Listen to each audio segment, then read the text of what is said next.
For as long as I can remember, I've had a longing to return to the South Pacific. During my time in the Army, I was stationed on Kwajalein, a small atoll in the Marshall Islands, and it left a mark on me. The turquoise waters, the thick tropical air, and the mesmerizing sunsets. It felt like another world. On one of my transport missions back then, we flew past the island of Pohnpei, and I was spellbound. Even from a distance, the emerald green peaks and the jagged cliffs that kiss the ocean seemed almost mythical. I promised myself that one day I would return. And when I met my wife, Lisa, I made her the same promise. I'd tell her about those islands at night, describing the cascading waterfalls, the palm-fringed beaches, and the untouched beauty of the region. She was just as enchanted by my stories as I was by the memory. We vowed that when the time was right, we'd go there together. And finally we did. Our journey started in Fort Worth, where Lisa and I live and work. From there, we flew to San Diego, then made our way through Honolulu. After a couple of stops on small, scattered islands, we finally touched down on the breathtaking shores of Pohnpei. Even after all these years, the island was just as beautiful as I remembered. Verdant mountains rising out of the ocean like emerald giants, the dense rainforest hugging the hills, and the faint outline of the coral reefs visible beneath the clear, glassy waters. We stayed at a modest but beautiful resort near the coast. The view from our balcony was surreal, the kind you only see on postcards. The salt-scented air drifted through our room and the sound of gentle waves was like a lullaby. We spent our days hiking through the jungle, swimming in hidden lagoons and eating fresh fish from the local markets. It was perfect. But the highlight of our trip, the one thing we were most excited for, was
Little did we know, we were leaving Nan Madol with far more than photographs.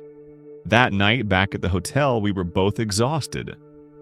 After a light dinner and a few drinks, we collapsed into bed, lulled to sleep by the rhythmic crash of the ocean waves. I slipped into a vivid dream. In this dream, I was standing in a dense jungle clearing, the canopy overhead blocking most of the sunlight. Before me stood a man, tall, lean, and weathered. He appeared to be in his 50s with deeply tanned skin, long black hair streaked with silver, and dark eyes that held a calm yet commanding presence. He wore traditional island garb, adorned with shells and woven fibers. Though his lips never moved, I could somehow hear his voice. He stared into me with an unwavering gaze and whispered, "You have been marked by this place? Do not forget. Do not stray." Then he slowly raised his hand and pointed behind me. I turned and saw the outline of Nan Madol, but it was engulfed in a swirling fog. I walked toward it, but the man's voice rang in my head again, firm and resolute. "Stay on your path. Remember." I woke with a start, drenched in sweat, my breath shallow and uneven. Before I could process what I had dreamed, Lisa stirred beside me. She blinked groggily and said, "I had the strangest dream. There was a man. An islander, I think, and he spoke to me without speaking." We stared at each other, stunned. We described the man in perfect detail. The same man. The same dream. The same message. We chalked it up to some psychological coincidence, a shared dream influenced by the mystique of Nan Madol. We laughed it off over coffee the next morning, dismissing it as nothing more than a bizarre but meaningless quirk of our subconscious. But the following night, I was the only one who dreamed. The same man appeared again, but this time he seemed more urgent. His eyes pierced into mine as he spoke without words, but his message was clear. He revealed a list, 5 cryptic but random items, each one vague but chillingly specific. As he recited them, the images flashed before me. A runaway wheel, a flying chair, the number 7, a black dog staring at me, a key that doesn't fit the lock. Then he lowered his voice and said something that stopped me cold. He told me something about my life. Things no stranger could ever know. My childhood scars, my father's old army watch I still kept in my drawer, and the tattoo on my arm that no one could see. I woke in a cold sweat, shaking. Lisa didn't dream that night. She slept peacefully, unaware of the dark premonition that had been whispered into my ear. I didn't tell her about it, not then. We returned home after our vacation, and for a while everything was normal. But slowly, bit by bit, the list started to materialize. By this time, the list the island man had given me was starting to fade from my mind. Life had settled back into its normal rhythm, and the surreal experience from our vacation felt more like a distant memory, a strange dream that didn't quite belong to reality. Though his words had lingered in the back of my mind for a while, I gradually stopped thinking about them. But the list wasn't finished with me.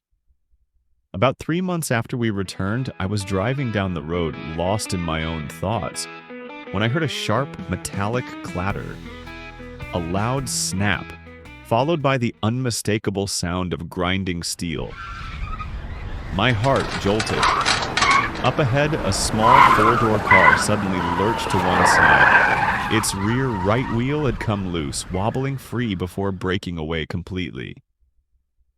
The car skidded dangerously, the exposed axle scraping against the pavement in a shower of sparks.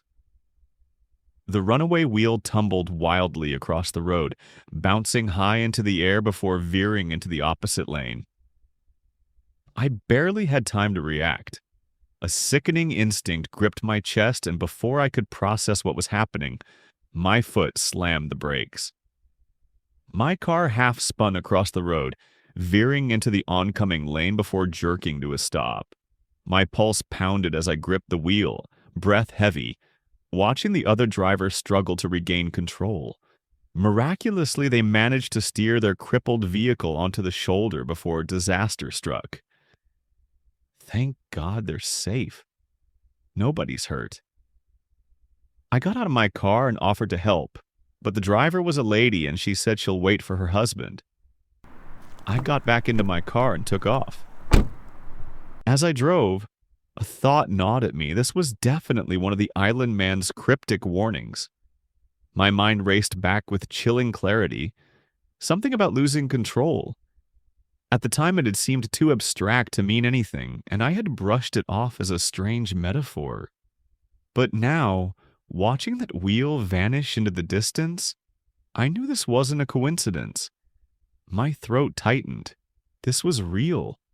The list wasn't just a collection of words, it's now playing out in front of my eyes.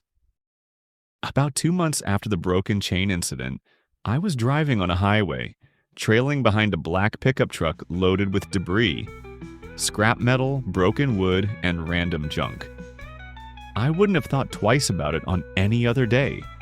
But that nagging list from my dream tugged at the back of my mind.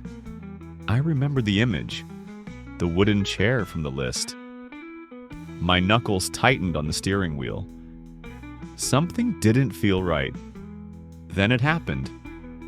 This chair jumped right off the bed of the truck. It tumbled through the air, spinning straight toward my windshield. Time seemed to slow. My reflexes kicked in. I tried to veer into the next lane, but there's a car on my right, so I slowed down. It was too late. The chair had already hit the front of my car and left a crack on my windshield. My heart slammed in my chest as the chair skidded along the pavement, bouncing violently before crashing into the guardrail.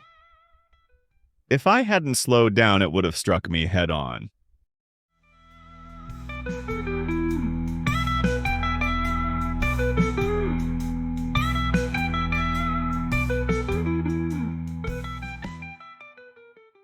The third item from my dream is simply the mysterious number 7.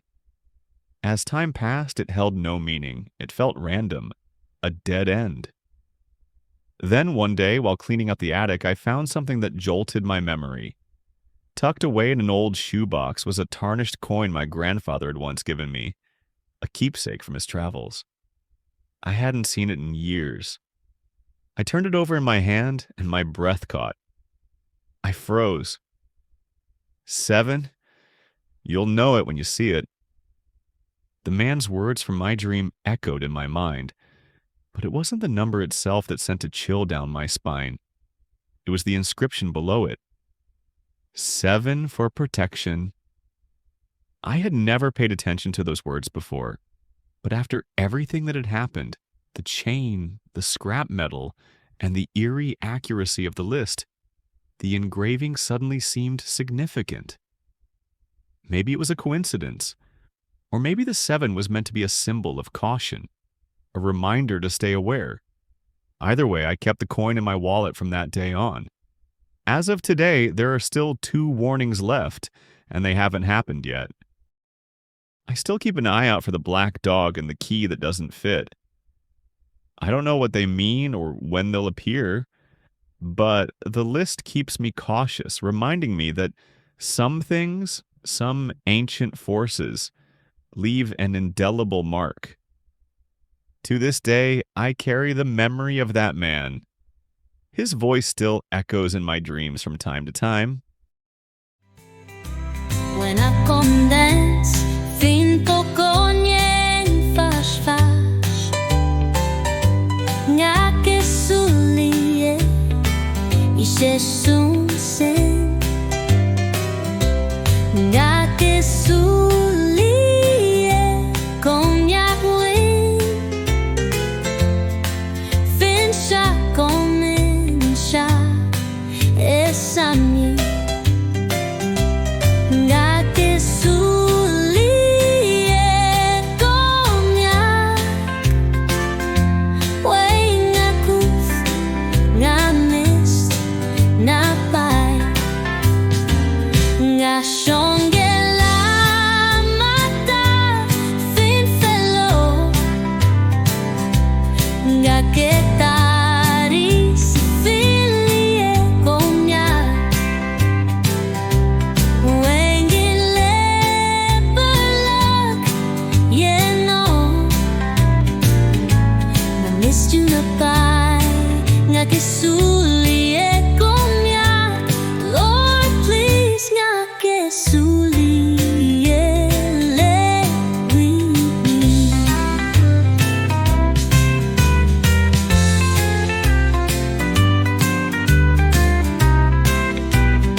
missed you na pai, ngaki suli.